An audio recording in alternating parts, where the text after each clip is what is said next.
Welcome to the Real News Network. I'm Jessel Noor in Baltimore. In Texas yesterday, the State House passed a measure that, if approved, would make Texas one of the places most difficult to get an abortion. Hundreds protested and 5 were arrested in the culmination of weeks of protest against this measure. Now joining us to talk more about the latest news from Texas is Rocio Villalobos. She works at the University of Texas at Austin's Multicultural Engagement Center. She's also volunteers and organizes with local immigrant rights and women's rights groups in the Austin area. Thank you so much for joining us. Thank you for having me again. Can you talk about the latest news and developments from Austin? Sure. As you mentioned, we had 5 people who were arrested yesterday during the hearing, and they were basically protesting and causing a disruption in the gallery because they wanted to make a point that the voices of women, particularly those who will be most impacted by this bill, aren't being heard. And they felt it was necessary to stand up and to make sure that the voices are a part of the conversation. And in this case, it was in a forced manner because otherwise people aren't being heard. Earlier today, we also actually sat in during the Senate Health and Human Services Commission and caused a slight disruption after they were considering some amendments, but ultimately voted to move the bill forward where it will be discussed on the Senate floor tomorrow. So during these past few days and the past few weeks, it's been a really big push and a very urgent matter to try and keep working and keep organizing and keep galvanizing the public so that people are out there and present at the Capitol. And can you explain what exactly in this bill has motivated thousands of people to descend on the State House to have their voices heard? Sure. Some of the measures in the bill would require clinics to meet ambulatory surgical center standards in order to remain open, which means that all but 5 of the clinics in the state would have to close. So we're seeing a shift from 42 clinics that are currently open to only 5. And many of the areas in which these clinics are located already serve a great number of women. So if we're only left with 5 clinics, it means that hundreds, thousands of women would have to travel really long distances in order to receive care at these centers. I think another thing that's important to point out is that these centers and the clinics not only offer abortion services, but they also offer other women services, such as preventative care concerning cancer, concerning diabetes, things like STD testing, and other types of services that are the only places where low-income women can get this type of care. So we're seeing that this bill would disproportionately affect poor and working-class women, women living in rural areas and border areas, women of color in particular. And we're seeing also that there will be an impact in the immigrant community. Many of the immigrants living along the border or in other rural areas are also from poor economic backgrounds, so they rely on these clinics for the services that they require. Part of the bill would also limit the type of pills that are able to be dispensed for women who are seeking abortions.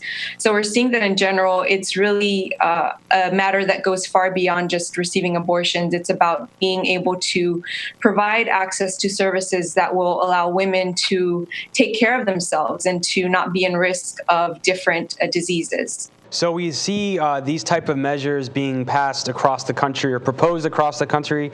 In North Carolina, they recently proposed a bill that would also restrict abortions. Can you talk about this in a national context, as well as the influence of the Koch brothers and their lobbying group, the American Legislative Exchange Council, or ALEC, and what their connection is? Sure. So I think it's definitely part of a larger national trend. Since the 2010 elections, and an increasing number of Republicans have been taking greater positions of power within the legislature. And this has paved the way for these types of bills and this type of legislation to gain footing.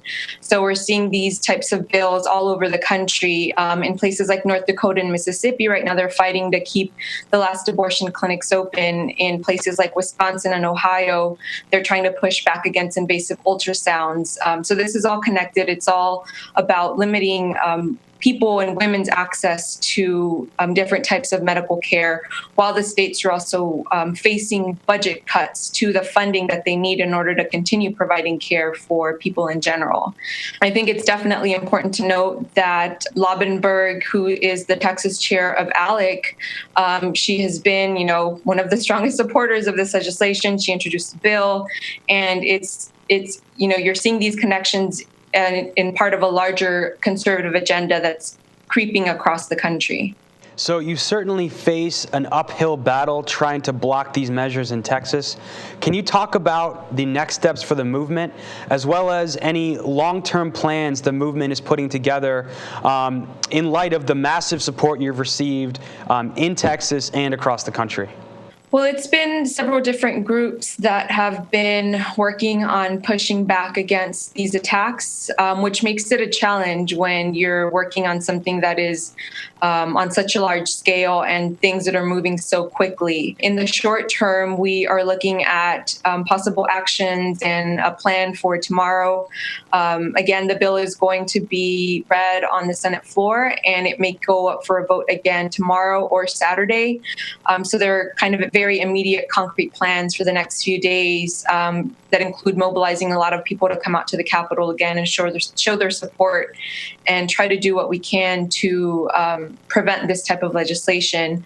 But in the long term, we basically have to wait and see what unfolds during these next few days, focus on organizing and strategy around those the next couple of days, and then next week begin thinking about things in the long term, what this means for a local movement here in Austin, but then also just statewide and possible connections to other portions of the nation. I think it's important to be in communication and to try and learn from each other's struggles and strategies in order to be stronger, to be more united. And Rick Perry recently announced he is not going to seek re-election as Texas governor. Can you give me your reaction to that? He's been a outspoken supporter of these measures. I think that there are a lot of Texans who are happy to hear that he's not seeking re-election. We don't know, what will happen next, but I know that there is at least a huge sigh of relief that he is no longer planning to run for governor. Thank you so much for joining us, and we'll certainly keep following this story. Thank you. And thank you for joining us on the Real News Network.